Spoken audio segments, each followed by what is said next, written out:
पहिल्यापासून माहित होतं की हे तिकीट त्यांना मिळणार आहे. 11 ऑगस्टला त्यांची उमेदवारी घोषित झाली. त्या वेळापासून महायुतीचा आपला विषय संपला. तुतारी घेतली म्हणजे जिंकलोच. होत नाही तसं. उद्यापासून कामाला लागलं पाहिजे. पण राजेंना मतदान का द्यायचं? कारण कागलमध्ये आपल्याला पुन्हा स्वराज निर्माण करायचं. आणि त्यासाठी जयंत पाटील साहेब असतील, आदरणीय शरदचंद्र पवार साहेबांची माझ्या भेटी झाल्या. आता कुठं झाल्या, काय झालं मला विचारू नका. मी तुम्हाला सगळ्यांना सांगतोय की आपल्याला कागलच्या विकासासाठी हा निर्णय घ्यायला पाहिजे. कोणाच्या रागापोटी द्वेषापोटी हा निर्णय नाही आहे.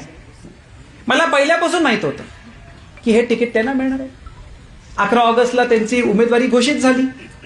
त्या वेळापासून महायुतीचा आपला विषय संपला. आता माझ्यावर निर्णय होता की मी अपक्ष लढायचं का तुतारी घ्यायचं.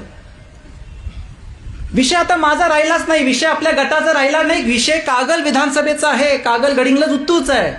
मी तेव्हा निर्णय घेतला की मी अपक्ष लढतो. पण मी म्हटलं अपक्ष लढून आपण जर थोड्या मतांनी जर पराजय झाला तर किती कागल विधानसभेचं नुकसान होणार. आपल्याला तो निर्णय घ्यायला पाहिजे. आणि त्यासाठी जयंत पाटील साहेब असतील, आदरणीय शरदचंद्र पवार साहेबांची माझ्या भेटी झाल्या. आता कुठं झाल्या, काय झालं मला विचारू नका. हा, तर त्या भेटी झाल्या.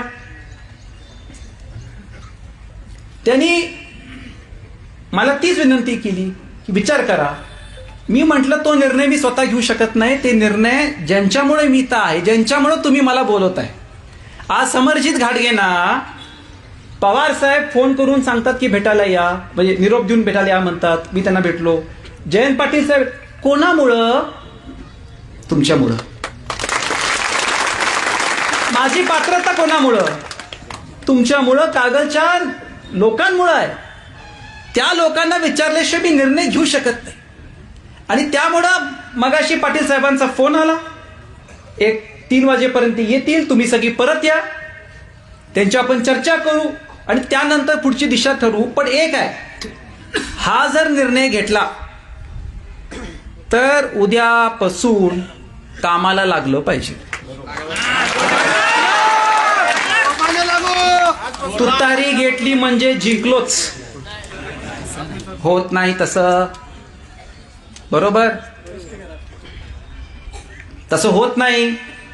तळागाळापर्यंत जावं लागणार, लोकांना भेटावं लागणार. पाणगेंड्यासारखं पाण्यात जाऊन बसून चालत नाही. नाही चालत. कारण आता बोलताना मला परखड गोष्टी बोलाव्या लागतात. बरोबर. कारण आता लोकांची जी भावना आहे की राजे किंवा त्यांचे कार्यकर्ते फक्त आमच्यापर्यंत पोहोचले पाहिजे. बरोबर, त्यांच्यापर्यंत जायला पाहिजे. व्हॉट्सअपवर विरोधी गटाचे लोक चांगलं काय बोलतात त्याचे स्क्रीनशॉट मला पाठवून मदत पडत नाही. ते स्क्रीनशॉट पुरतच कौतुक करतात, नंतर मतदान होत नाही. हे पाहिलंय मी. फक्त स्क्रीनशॉट काढायचं, राजांना व्हॉट्सअप करायचं, बघा विरोधकाची पण तुमची स्तुती करतात. अरे पण ते नाही होत ना. त्यांच्यापर्यंत जायला पाहिजे.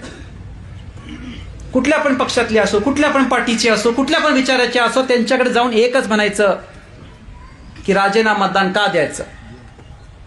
आणि चिन्हाचा विषय पार्ट 2 मध्ये ठरवू आपण. पण राजेंना मतदान का द्यायचं, कागलला परिवर्तन का घडवायचं.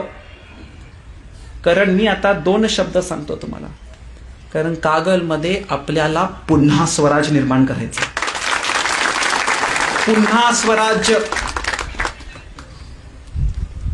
छत्रपती शिवाजी महाराजांनी स्वराज्य मिळवलं, पण आता कागलमध्ये पुन्हा स्वराज्य आपल्याला मिळवायचं आहे. हे 2 शब्द लक्षात ठेवा. जेव्हा तुम्ही म्हणणार पुन्हा स्वराज्य, त्या 2 वाक्यामध्ये सगळं काही त्याच्यामध्ये आहे.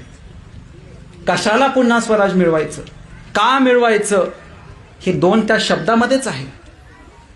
कागलमध्ये पुन्हा स्वराज मिळवायचं का? कागलला पुन्हा स्वराज मिळवायचं का? सगळ्यांनी हात वर करून सांगा, पुन्हा स्वराज मिळवायचं का? मग ते मिळवायचं असेल तर त्याला किंमत मोजावी लागणार, त्याला त्याग करावं लागणार आणि लोकांमध्ये जावं लागणार. अशाच नवनवीन अपडेट पाहण्यासाठी आमच्या KK न्यूज चॅनेलला सबस्क्राईब करा.